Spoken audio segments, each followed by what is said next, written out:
dia semua. Tadi saya bersama Wamen dipanggil oleh Bapak Presiden. Beliau tentu saya laporkan beberapa hal yang sedang menjadi sorotan publik. Salah satunya adalah soal pagar laut. Saya sampaikan juga hal yang sama itu terjadi tidak hanya di di Tangerang, Banten ya, tetapi juga di Bekasi. Nah, khusus untuk di Tangerang, Banten, saya laporkan bahwa memang kita temukan tidak ada izin. Jadi pada dasarnya sesuai dengan Undang-Undang Cipta Kerja bahwa pembangunan di ruang laut itu harus mendapatkan izin KKPRL. Jadi kesesuaian ruang laut. Ya. Jadi karena tidak ada, langkah pertama yang harus dilakukan adalah kan sesuai dengan aturan undang-undang. Jadi kita tidak bisa sembarangan. Pertama, kita lakukan yang namanya penyegelan.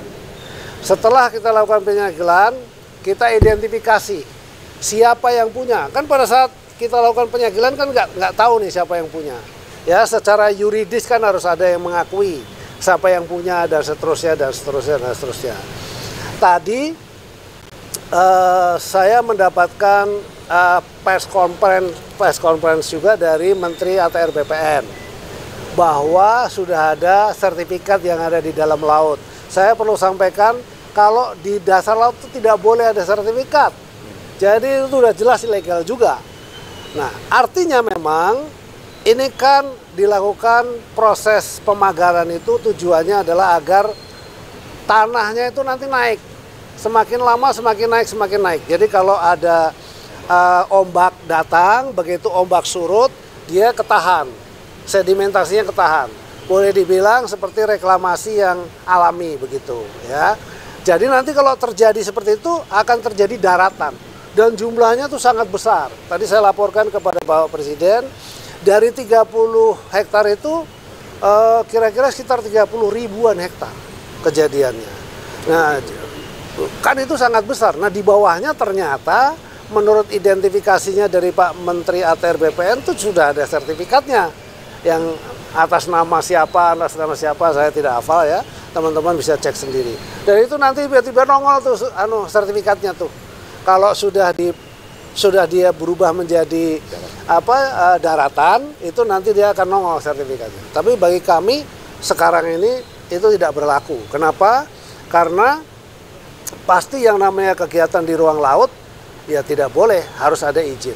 Di pesisir sampai ke laut tidak boleh, harus ada izin. Itu yang terjadi.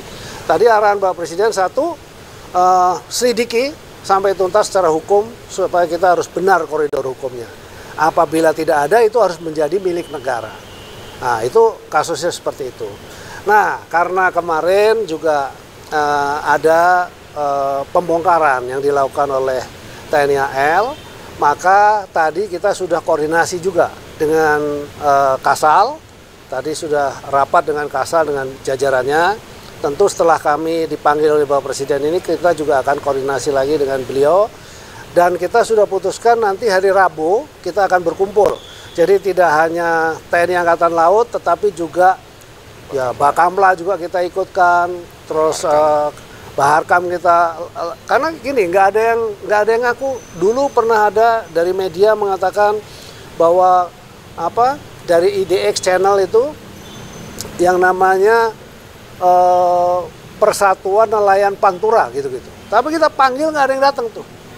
Jadi tadi saya dapat laporan, tadi siang dapat laporan katanya besok mau datang. Oh, alhamdulillah kalau mereka datang kita akan usut, jadi lebih mudah. Tapi intinya tadi saya laporkan begitu, apabila tidak itu menjadi haknya negara, karena itu udah pasti terjadi abrasi-abrasi. Tapi sisi lain, karena kita sudah janji untuk mencabut, maka nanti secara bersama-sama dengan seluruh pihak, ya supaya tidak salah juga. Kalau KKP sendiri yang cabut nanti bisa digugat dari tiba-tiba ada yang gugat kan repot. Secara hukum itu kita harus perbaiki. Jadi sesuai arahan dari Pak Presiden gitu.